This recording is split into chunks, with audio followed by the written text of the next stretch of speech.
ಬಳ್ಳಾರಿ ಲೋಕಸಭಾ ಅಖಾಡದ ಪಾಂಡವರು ಮತ್ತು ಕೌರವರ ನಡುವಿನ ಯುದ್ಧ ಈಗ ಕಾಂಗ್ರೆಸ್ಗೆ ಜಯಬೇರಿ ಆಗಿರುವಂಥದ್ದು. ಈ ನಿಟ್ಟಿನಲ್ಲಿ ಗೆಲುವಿನ ರೂವಾರಿಯಾದಂಥ ಬಳ್ಳಾರಿ ಉಸ್ತುವಾರಿ ಸಚಿವ ನಾಗೇಂದ್ರ ಅವರು ಕೂಡ ನಮ್ಮ ಜೊತೆಗಿರುವಂಥದ್ದು. ಅವ್ರನ್ನೂ ಕೂಡ ಮಾತಾಡಿಸ್ತಾರೆ.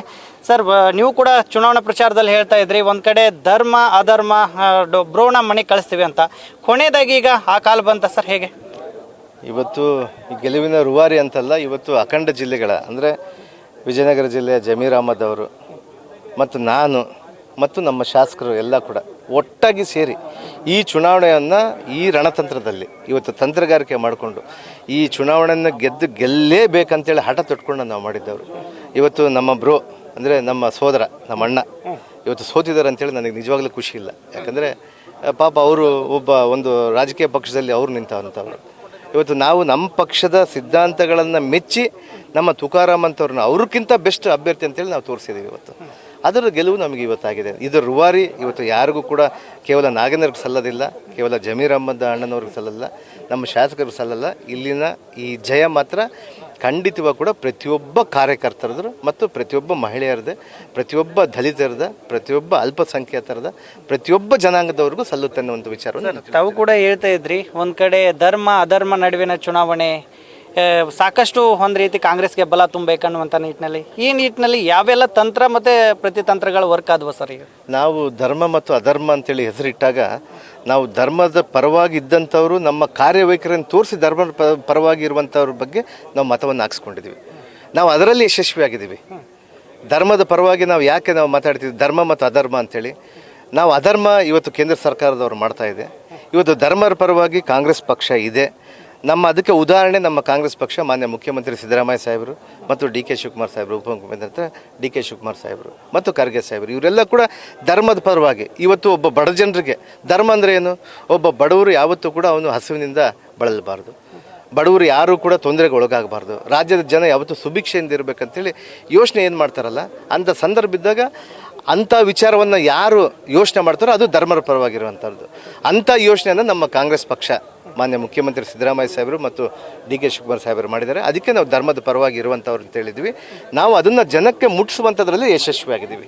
ಸರ್, ನನಗೂ ಕೂಡ ರಾಜಕೀಯ ಭವಿಷ್ಯ ಬೇಕನ್ನುವಂಥ ನಿಟ್ಟಿನಲ್ಲಿ ಏನು ಭಾವನಾತ್ಮಕವಾಗಿ ಮತದಾರನ ಸೆಳೆಯುವಂಥ ಕೆಲಸವನ್ನು BJP ಅಭ್ಯರ್ಥಿ ರಾಮುಲು ಅವರು ಮಾಡಿದರು. ಈ ನಿಟ್ಟಿನೊಳಗಡೆ ನಮಗೂ ಕೂಡ ಅಂದರೆ ಗ್ರಾಮ ಪಂಚಾಯತಿ ಮಟ್ಟದಲ್ಲಿ ಸಚಿವರನ್ನ ಹಾಕಿದ್ದಾರೆ ನನ್ನನ್ನು ಸೋಲ್ಸಕ್ಕಂತ. ಆ ಭಾವನಾತ್ಮಕ ಸ್ಟ್ರಾಟರ್ಜಿ ವರ್ಕ್ ಆಗಲಿಲ್ವಾ, ಹೇಗೆ? ಎಲ್ಲಿ ಸಚಿವರನ್ನ ಹಾಕಿದ್ದಾರೆ ಹೇಳಿ? ಇವತ್ತು ಮಾಮೂಲಾಗಿ ನಾವು ತಂತ್ರಗಾರಿಕೆ ಮಾಡ್ಕೊಂಡಿದ್ದೀವಿ. ನಮ್ಮ ತಂತ್ರಗಾರಿಕೆಯನ್ನು ಯಾರೋ ಒಬ್ಬ ವ್ಯಕ್ತಿನ ಸೋಲಿಸ್ಲಿಕ್ಕಲ್ಲ, ಒಂದು ಪಕ್ಷದ ಸಿದ್ಧಾಂತಗಳನ್ನು ಸೋಲಿಸ್ಲಿಕ್ಕೆ ನಾವು ಇವತ್ತು ನಾವೆಲ್ಲರೂ ಕೂಡ ಸೇರಿ ನಮ್ಮ ಕಾಂಗ್ರೆಸ್ ಸಿದ್ಧಾಂತಗಳು ಈ ರೀತಿ ಇದೆ, ಆ ಸಿದ್ಧಾಂತಗಳನ್ನು ನಾವು ಮನೆಗೆ ಕಳಿಸ್ಬೇಕಂತೇಳಿ ನಾವು ವಿಚಾರದಿಂದ ಮಾಡಿದ್ದೀವಿ. ಇವತ್ತು ನಾವು ನಮ್ಮ ಪ್ರತ್ಯರ್ಥಿಗಳನ್ನು ಮಾನ್ಯ ರಾಮುಲು ಅವರು ಇದ್ದಾರೋ ಅಥವಾ ಇನ್ನೊಬ್ರು ಇದ್ದಾರೋ ನಾವು ನೋಡೋದಿಲ್ಲ. ನಮ್ಮ ಪಕ್ಷದ ಮೇಲೆ, ನಮ್ಮ ಸಿದ್ಧಾಂತಗಳ ಮೇಲೆ ನಂಬಿಕೆ ಇಟ್ಕೊಂಡು ಅದನ್ನು ಜನಕ್ಕೆ ತಲುಪಿಸುವಂಥದ್ದು ಕೆಲಸ ಮಾಡಿದ್ದೀವಿ. ಅದರಲ್ಲಿ ಯಶಸ್ವಿಯಾಗಿದ್ದೀವಿ. ಇವತ್ತು ಖಂಡಿತವಾಗಿ ಇನ್ನು ಮೇಲೆ ಬಳ್ಳಾರಿ ಜಿಲ್ಲೆ ಯಾವತ್ತೂ ಕೂಡ ಕಾಂಗ್ರೆಸ್ಗೆ ಭದ್ರಕೋಟೆ ಅಂತೇಳಿ ನಮ್ಮ ಸ್ವತಂತ್ರ ಬಂದ ಮೇಲೆ 47ರಿಂದ ಖಂಡಿತವಾಗಿ ಹಲವಾರು ವರ್ಷಗಳು ಇಲ್ಲಿ ಕಾಂಗ್ರೆಸ್ ಗೆದ್ದು ಬಂದಿತ್ತಲ್ಲ, ಇನ್ನು ಮೇಲೆ ಯಾವತ್ತೂ ಕೂಡ ಕಾಂಗ್ರೆಸ್ ಪರವಾಗಿ ಇದ್ದೇ ಇರುತ್ತೆ ಅನ್ನೋ ವಿಶ್ವಾಸದಿಂದ ಹೇಳ್ತಾ ಇದ್ದೀನಿ. ಸರ್, ಈಗ ಸತತವಾಗಿ 2ನೇ ಬಾರಿ ರಾಮುಲು ಅವರು ಸೋಲು ಹಾಕಿದ್ರು. ಈ ನಿಟ್ಟಿನೊಳಗಡೆ ಇಲ್ಲ, ಖಂಡಿತವಾಗಿ ನಾನು ಆಗಲೇ ಕೂಡ ಹೇಳಿದೆ, ಮಾನ್ಯ ರಾಮುಲು ಅವರು ಇವತ್ತು ಒಬ್ಬ ಹಿಂದುಳಿದ ನಾಯಕರಾಗಿ ಇವತ್ತು ಈ ಭಾಗದಲ್ಲಿ ಅನೇಕ ಹೋರಾಟದಿಂದ ಗೆದ್ದುಕೊಂಡು ಬಂದಂಥವ್ರು. ಆದರೆ ಇವತ್ತು ಅವರ ಪಕ್ಷದ ಆಯ್ಕೆ ಅಥವಾ ಪಕ್ಷದ ಸಿದ್ಧಾಂತಗಳಲ್ಲಿದ್ದಾಗ ನಾವು ಇವತ್ತು ರಾಮುಲು ಅನ್ನುವಂಥ ವ್ಯಕ್ತಿಯ ಬಗ್ಗೆ ನನಗೆ ಕಾಳಜಿ ಇದೆ, ಅಂದರೆ ಅವ್ರ ಮೇಲೆ ಅನುಕಂಪ ಇದೆ. ಯಾಕಂದರೆ ಈ ರೀತಿ ಆಗಿದೆಯಲ್ಲ ಅನ್ನುವಂಥ ಭಾವನೆ ನನಗಿದೆ. ಆದರೆ ನಮ್ಮ ಸಿದ್ಧಾಂತಗಳು ಬೇರೆ ಇದ್ದಾಗ ಅವರ ಒಂದು ರಾಷ್ಟ್ರೀಯ ಪಕ್ಷನೇ ಬೇರೆ, ನನ್ನ ಒಂದು ರಾಷ್ಟ್ರೀಯ ಪಕ್ಷನೇ ಬೇರೆ. ಇವತ್ತು ಕಾಂಗ್ರೆಸ್ನ ಅನೇಕ ನಮ್ಮ ದೇಶದಲ್ಲಿ ಅನೇಕ ಹೋರಾಟಗಳ ಮೂಲಕ ಬಡ ಜನರಿಗೆ ಪರವಾಗಿರುವಂಥದ್ದು ಮತ್ತು ಹೆಣ್ಣುಮಕ್ಕಳಿಗೆ ಪರವಾಗಿರುವಂಥದ್ದು, ದಲಿತರಿಗೆ, ಅಲ್ಪಸಂಖ್ಯಾತರಿಗೆ ಪರವಾಗಿರುವಂಥದ್ದು ಕಾಂಗ್ರೆಸ್ ಪಕ್ಷ ಆಗಿದೆ. ಇವತ್ತು ಅವ್ರ ಪ್ರತ್ಯುತ್ತರವನ್ನು ನಾವು ಖಂಡಿತವಾಗಿ ಸೋರಿಸಲೇಬೇಕು.